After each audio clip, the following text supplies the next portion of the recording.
Let me tell you about my experience with family karma. It's a story that might resonate with many of you who've dealt with toxic relatives. Growing up, my family treated me like I was invisible, or worse, their personal punching bag. Every achievement was dismissed, every dream mocked, and every holiday felt like psychological warfare. But you know what they say about karma? It's patient, but it never forgets.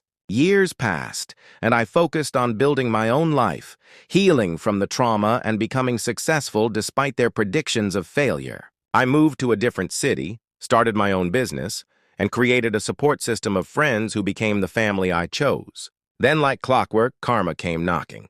My family's business started crumbling, their relationships fell apart, and suddenly, those who never had time for me were blowing up my phone. The same people who once told me I'd amount to nothing were now begging for my forgiveness, asking for help, trying to reconnect. Here's where it gets interesting. They didn't just apologize. No, they launched a full-scale guilt operation. But we're family, they'd say.